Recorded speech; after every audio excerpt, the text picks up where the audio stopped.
ये हूँ मैं जो अभी अभी 10 घंटे का सफर 22 घंटे में पूरा करके हरिद्वार पहुंचा हूँ। हाँ, मेरी ट्रेन पूरे 12 घंटे लेट थी। वैसे तो मेरे बने बनाए प्लान्स चौपट होते रहते हैं, पर इस बार का प्लान भारतीय रेलवेज ने चौपट कर दिया। हमारे यहाँ ऐसा ही होता है। देखो, मेरा प्लान तो था गंगा जी में डुबकी लगाना और पूरा हरिद्वार घूमना, फिर नेक्स्ट डे सोनप्रयाग के लिए निकलने का। पर लेट पहुंचने की वजह से अब प्लान है गंगा जी में डुबकी लगाना और गंगा आरती देखना। फिर क्या मैं स्टेशन से बाहर निकल के ऑटो लेके आ जाता हूँ हर की पौड़ी के पास, और ऑटो से मार्केट की स्टार्टिंग पॉइंट पे उतर जाता हूँ ताकि मार्केट भी एक्सप्लोर कर सकूँ। और फिर इन खूबसूरत गलियों से होते होते मैं पहुंच जाता हूँ हर की पौड़ी पे, और पहुंचते ही ले लेता हूँ एक रूम और रूम में सामान रख के निकल जाता हूँ गंगा जी में डुबकी लगाने। अब मैं गंगा जी में मजे से नहा ही रहा होता हूँ कि आरती स्टार्ट होने का समय हो जाता है, और फिर मैं जल्दी से कपड़े पहन के आरती में शामिल हो जाता हूँ। और आरती खत्म होने के बाद पूरे हर की पौड़ी में घूमता हूँ और गंगा जी के किनारे बैठ जाता हूँ, जो कि एक अलग ही सुकून देता है।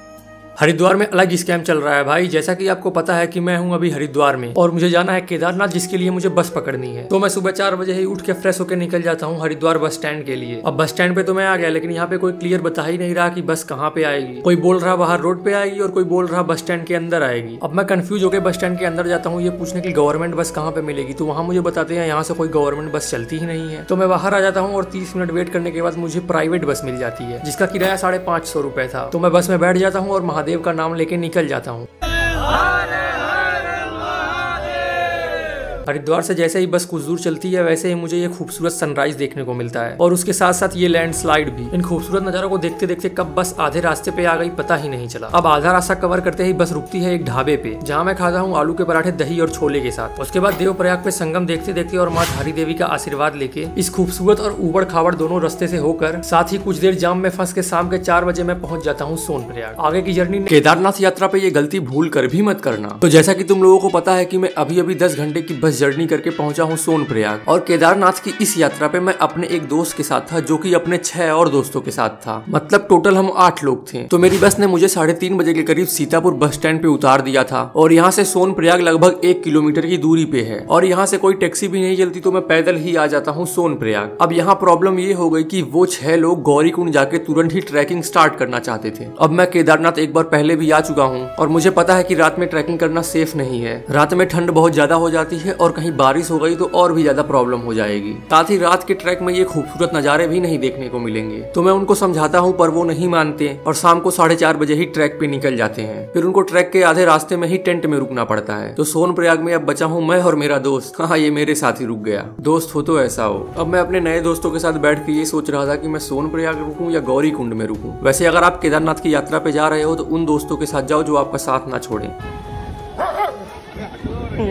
भाई सोनप्रयाग में बाल बचा, नहीं तो गाड़ी चढ़ जाती है ऊपर। तो सोनप्रयाग ना रुक के मैं गौरीकुंड जाके रुकने का डिसाइड करता हूँ, जो कि मेरा सबसे अच्छा डिसीजन होता है। तो सोनप्रयाग में रजिस्ट्रेशन करा के जैसे ही थोड़ा आगे आता हूँ, तो मैं देखता हूँ सोनप्रयाग का ये ब्रिज। ये वही ब्रिज है जिसके आगे टैक्सी लगी होती है। वैसे ये ब्रिज हमेशा ही ऐसे खाली नहीं होती, पीक सीजन में नहीं तो सुबह के टाइम यहाँ 2 से 4 घंटा लाइन में लगना होता है टैक्सी पकड़ने के लिए। मेरी किस्मत अच्छी है कि मुझे कोई लाइन नहीं मिलती, और जैसे ही मैं ब्रिज क्रॉस करता हूँ मुझको तुरंत टैक्सी मिल जाती है। तो मैं टैक्सी में बैठ के ये खूबसूरत नजारे देखते देखते आ जाता हूँ गौरीकुंड। और सोनप्रयाग से गौरीकुंड का किराया लगता है 50 रुपए। टैक्सी ने हमको गौरीकुंड से 500 मीटर पहले ही उतार दिया था, और जैसे ही मैं टैक्सी से उतर के गौरीकुंड की तरफ बढ़ता हूँ, वैसे ही मैं देखता हूँ यहाँ तो सोनप्रयाग से 10 गुना ज्यादा भीड़ है। और इसी भीड़ में एक टैक्सी घुस जाती है जो कि ऊपर ही चढ़ने वाली थी। तुम खुद ही देखो।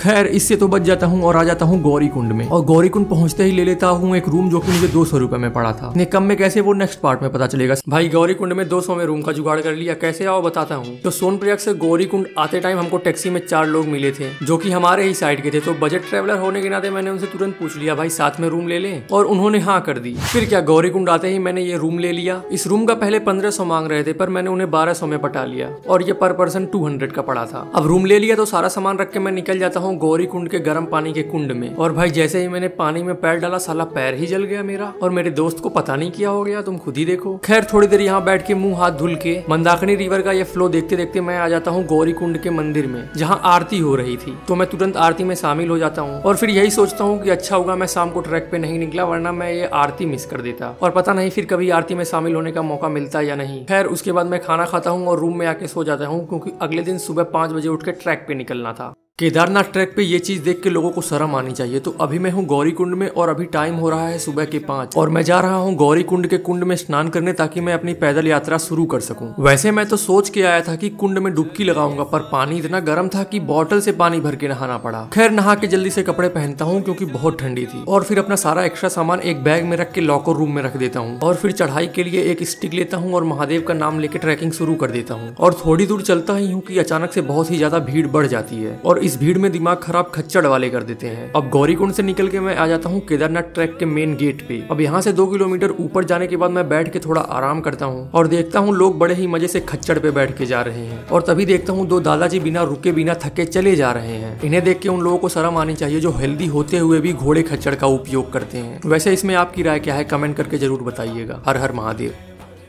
अभी सुबह के 8 बज रहे हैं और मैंने 3 किलोमीटर की ट्रैकिंग कंप्लीट कर ली है और मैं साइड में बैठ के कुछ खा रहा था। वैसे भीड़ देख रहे हो कितनी है, तो मैं भी इस भीड़ का हिस्सा बन के बाबा के दर्शन के लिए चल देता हूँ। और केदारनाथ का ट्रैक कहने के लिए सिर्फ 16 किलोमीटर का है, असल में वो है 22 किलोमीटर का। और यहाँ पे मौसम कभी भी बदल जाता है, कभी धूप तो कभी बारिश। वैसे केदारनाथ ट्रैक पे असली मेहनत तो ये लोग करते हैं। आधा ट्रैक कंप्लीट करने के बाद मैं रुकता हूँ और खाता हूँ मैगी। वैसे यहाँ की मैगी का अलग ही टेस्ट होता है। और हाँ, केदारनाथ की असली ट्रैकिंग लास्ट के 7 किलोमीटर में है। इसी में सबकी हालत खराब हो जाती है और अपनी हालत और भी ज्यादा खराब करवाने के लिए मैं ले लेता हूँ शॉर्टकट। पहले तो मुझे लगा शॉर्टकट लेके गलती कर दी, पर जब मैंने ये झरना देखा जहाँ पे लोग नहा रहे थे और उसके बाद ये खूबसूरत व्यू देखा तो मुझे लगा मैंने बिल्कुल सही डिसीजन लिया है। शॉर्टकट वाला रास्ता वैसे तो बहुत ही मुश्किल था, पर कहते हैं ना महादेव यूं ही नहीं मिलते। और इस व्यू पॉइंट पे तो मैं 30 मिनट यूं ही बैठा रहा। अब देखते देखते शाम के 6 बज गए और मैं पहुंच गया बाबा के पास। और सच बताऊं तो धरती पे कहीं जन्नत है तो वो यही है। हर हर महादेव। केदारनाथ धाम में 500 में रूम का जुगाड़ कर लिया। कैसे आओ बताता हूँ। तो मैंने गौरीकुंड से अपना ट्रैक सुबह के 7 बजे स्टार्ट किया था और मंदिर तक मैं शाम के 5 बजे पहुंचा था। और मैं जैसे ही मंदिर तक पहुंचता हूँ मुझको रूम भी नहीं ढूंढना पड़ता। एक चाचा जी आते हैं और खुद रूम के लिए पूछते हैं और वो मुझसे एक 4 बेड रूम का 4000 मांग रहे थे, पर हम तो सिर्फ 2 लोग थे। पर वहीं ये 2 भैया आते हैं जिनको भी रूम चाहिए था, तो मैं उनसे तुरंत साथ रहने को पूछता हूँ और वो मान जाते हैं। और मैंने चाचा जी से थोड़ा बार्गेन करके ये रूम 2000 में ले लिया था, तो ये पर पर्सन पड़ा 500 में। तो ये था हमारा रूम। अब रूम में सामान रख के मैं तुरंत निकल जाता हूँ बाबा केदारनाथ की आरती में शामिल होने के लिए। अब मैं बाबा के मंदिर को देख के और आरती की इस मधुर आवाज को सुन के थोड़ा इमोशनल हो जाता हूँ। और मंदिर के पास आते ही मेरी सारी थकान खत्म हो गई थी। आरती खत्म होने के बाद हम आ जाते हैं खाना खाने और यहाँ पे खाने के रेट्स बहुत ही ज्यादा महंगे थे। अब खाना खा के मैं तुरंत रूम में आके सो जाता हूँ और जब सुबह उठता हूँ तो रूम से ये खूबसूरत व्यू देखने को मिलता है। ऐसे ही और मिनी ब्लॉग्स के लिए सब्सक्राइब कर लो।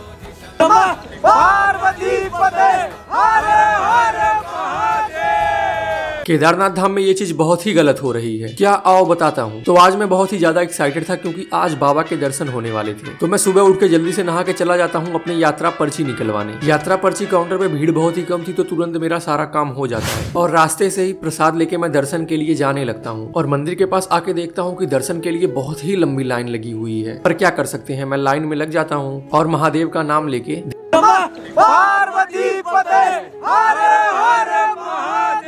धीरे धीरे आगे बढ़ने लगता हूँ। 4 घंटे लाइन में लगने के बाद हमको बाबा के कुछ क्षण के लिए दर्शन हो जाते हैं। बाबा के दर्शन करके जैसे ही मैं बाहर आता हूँ तो देखता हूँ कि लोग पैसे देके VIP दर्शन कर रहे हैं, जिनको 10 मिनट भी लाइन में नहीं लगना पड़ता। वो तो ठीक था, उसका पूरा पर्ची बनता था, पर मंदिर के बाहर कुछ लोग 500 रुपए लेके भी साइड से अंदर घुसा के दर्शन करा दे रहे थे, जो कि मुझे बहुत गलत लगा। खैर बाबा के दर्शन हो जाने के बाद मैं देखता हूँ केदारनाथ मंदिर के बगल में एक और मंदिर बना है, तो उसके भी जाके दर्शन करता हूँ। फिर मंदिर के पीछे जाता हूँ भीमशिला के दर्शन करने के लिए। ये वही शिला है जिसने 2023 की आपदा में केदारनाथ टेम्पल की रक्षा की थी। अगर आप केदारनाथ बाबा के दर्शन करके यहाँ नहीं गए तो आपकी यात्रा अधूरी मानी जाएगी। तो बाबा केदारनाथ के अच्छे से दर्शन करके मैं चला जाता हूँ भैरव बाबा के दर्शन करने के लिए। भैरव बाबा तक जाने के लिए 500 मीटर की खड़ी चढ़ाई करनी होती है और काफी हाई एल्टीट्यूड पे होने की वजह से ट्रैक करते टाइम थोड़ी दिक्कत होती है। खैर थोड़ी ही देर में मैं मंदिर तक पहुंच जाता हूँ। फिर भैरव बाबा के दर्शन करता हूँ और यहाँ के नजारे बहुत ही खूबसूरत थे। साथ ही केदारनाथ घाटी का एक बहुत ही खूबसूरत बर्ड आई व्यू भी देखने को मिल रहा था। माना जाता है जब सर्दियों में बाबा के कपाट बंद रहते हैं तो भैरव बाबा ही घाटी की रक्षा करते हैं। तो दर्शन करके जैसे ही मैं नीचे आता हूँ मुझे मिल जाता है अलवर भंडारा। फिर क्या मैं यहाँ पे तुरंत खाना खाता हूँ। आज बना था कड़ी चावल। यहाँ पे कोई भी पैसे नहीं लगते, बस आपको अपना प्लेट खुद ही धोना होता है। और इसी साल बाबा केदारनाथ के धाम में एक बहुत ही बड़े ओम की आकृति की स्थापना हुई है, जो कि दिखने में बहुत ही खूबसूरत है। अब सभी जगहों के दर्शन करके हम दोपहर के 3:30 बजे ट्रैक डाउन करके नीचे जाने लगते हैं और रास्ते में बहुत ही तेज बारिश हो जाती है, जिसकी वजह से हम बीच में ही फंस जाते हैं। अब मैं कैसे गौरीकुंड पहुंचता हूँ वो आपको अगले व्लॉग में पता चलेगा, तो सब्सक्राइब कर लो। केदारनाथ धाम से नीचे आते टाइम रात में बहुत ही बुरी तरह से फंस गया मैं, तो बाबा केदार की अनुमति लेके दोपहर के 3 बजे मैं नीचे की यात्रा शुरू कर देता हूँ और थोड़ी दूर चलने के बाद इस खूबसूरत रास्ते को छोड़ के मैं शॉर्टकट पकड़ लेता हूँ। ये रास्ता है तो बहुत खतरनाक पर काफी टाइम बचा लेता है। अब शॉर्टकट पार करके जैसे ही मैं आधे रास्ते पे आता हूँ तो देखता हूँ 2 लोग साइकिल से जा रहे हैं। अब आधा रास्ता कवर करते करते रात हो जाती है और सच में रात में केदारनाथ का ट्रैक स्वर्ग जैसा बन जाता है। तो इस खूबसूरत नजारे को देखते हुए मैं आगे बढ़ता ही हूँ कि बारिश हो जाती है और ये बारिश पहले तो अच्छी लगती है लेकिन धीरे धीरे बारिश बहुत ही तेज हो जाती है और रेनकोट फट जाने की वजह से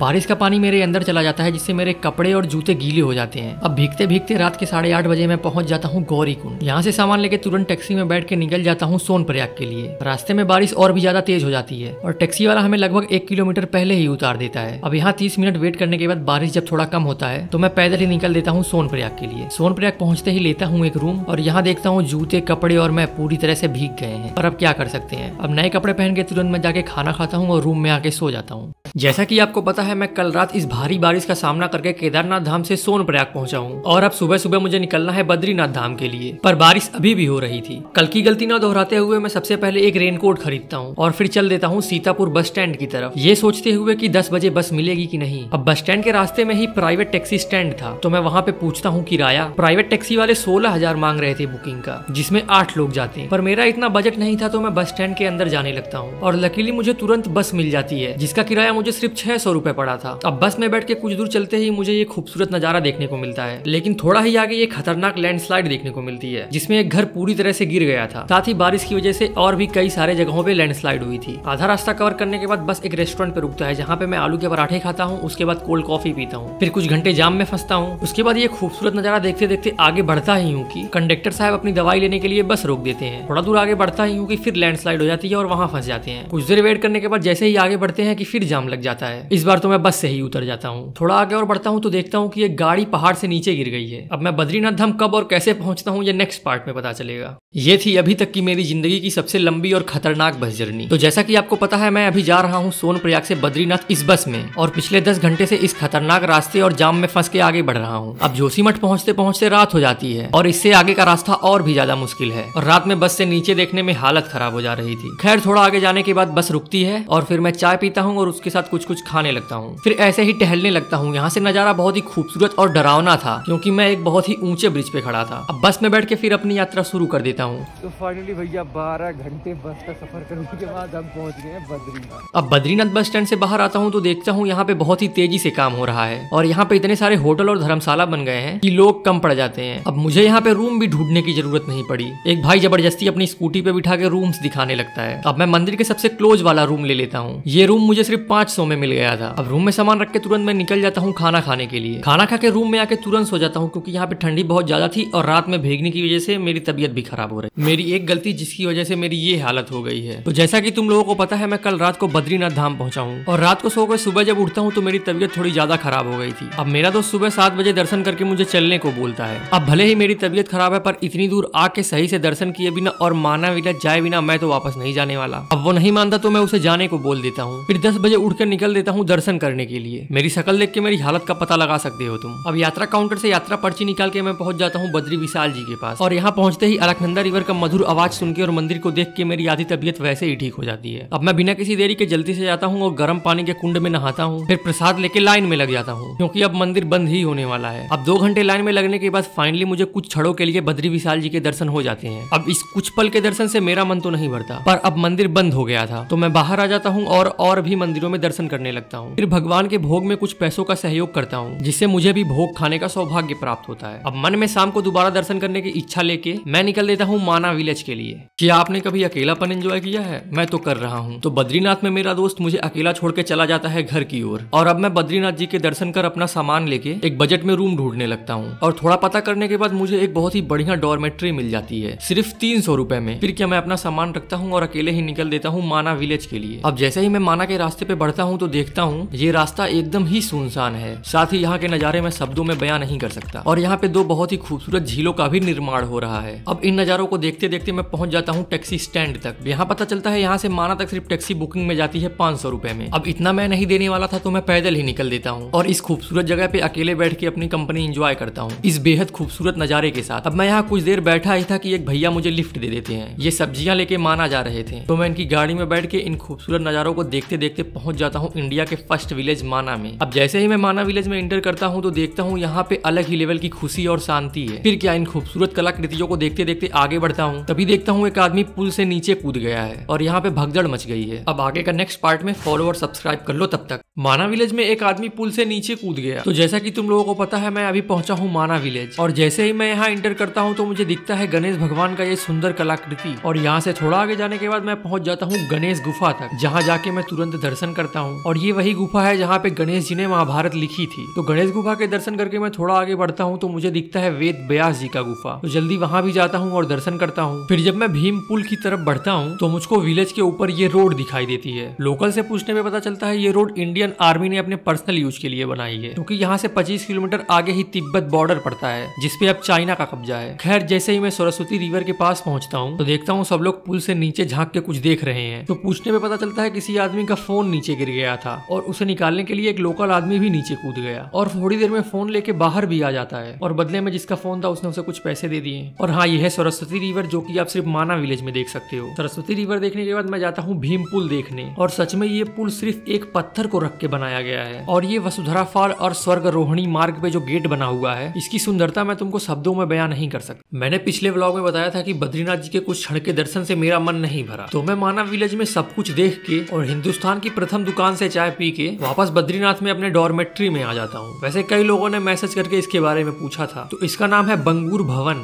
जो कि मंदिर से 500 मीटर पहले है। और इसमें इंटर होते ही आपको सबसे पहले दर्शन होंगे भगवान श्री राम के। तो डॉर्मेट्री में मुझे ये 3 और लोग मिले थे, जिनके साथ मैं चल देता हूँ मंदिर की ओर। और हम जैसे ही मंदिर पहुंचते हैं वैसे ही आरती स्टार्ट हो जाती है, तो उसमें तुरंत सम्मिलित हो जाता हूँ। और इस बार भीड़ कम थी और मुझे अच्छे से दर्शन भी हो जाते हैं। फिर जब बाहर आता हूँ तो देखता हूँ मंदिर परिसर में बहुत ही ज्यादा भीड़ है और सब अपना कैमरा निकाल के ये खूबसूरत दृश्य अपने कैमरे में कैद कर रहे हैं। खैर, यहाँ से निकल के थोड़ा और आगे आके हम दूध और जलेबी खाते हैं और वहाँ हमें ये जादू देखने को मिलता है। पहले तो मुझे लगा कि टोटी से दूध आ रहा है, पर ये तो पानी था। अगर किसी को पता है ये क्यों हो रहा तो कमेंट करके जरूर बताना। अब यहाँ से आगे जाके हम खाना खाते हैं और फिर रूम में आके तुरंत सो जाते हैं, क्योंकि अगले दिन सुबह 4 बजे ही निकलना था हमको हरिद्वार के लिए। सोचा नहीं था हरिद्वार में मेरी ये हालत होगी। तो बद्रीनाथ जी के दर्शन कर और माना विलेज घूम के अगले दिन सुबह 4 बजे उठ के निकल जाता हूँ बद्रीनाथ बस स्टैंड की तरफ। और लकीली मुझे एक टैक्सी मिल जाती है हरिद्वार के लिए, जिसका किराया 800 रुपए पर पर्सन था। अब यहाँ से जैसे ही निकलता हूँ वैसे ही मेरी तबीयत खराब होना शुरू हो जाती है, तो मैं सो जाता हूँ। और फिर जब मेरी आँख खुलती है तो मैं देखता हूँ मेरी टैक्सी माँ धारी देवी के मंदिर तक पहुँच गई है। और तबीयत खराब होने की वजह से मैं दूर से ही दर्शन करके चल देता हूँ। और कुछ दूर चलने के बाद टैक्सी रुकती है देवप्रयाग में। यहाँ भागीरथी रिवर और अलकनंदा रिवर मिलती हैं और इस संगम से गंगा जी का उद्गम होता है। अब यहाँ से आगे बढ़ता हूँ तो मेरी तबीयत और खराब हो जाती है। फिर क्या, मैं हरिद्वार पहुँचते ही चल देता हूँ शांति कुंज आश्रम में और यहाँ एंट्री करके 100 रुपए का गद्दा लेके दवा खा के हॉल में जाके सो जाता हूँ। जब मैं सुबह उठता हूँ तो मेरी हालत कुछ ऐसी होती है। अब इस हालत में मैं ऋषिकेश और हरिद्वार तो नहीं घूम सकता, इसीलिए मैं ट्रेन का तुरंत टिकट बुक करता हूँ और ऑटो में बैठ के आ जाता हूँ रेलवे स्टेशन पे। यहाँ से ट्रेन में बैठ के घर जाने लगता हूँ और यही सोचता हूँ कि ठीक होने के बाद ऋषिकेश जरूर आऊंगा।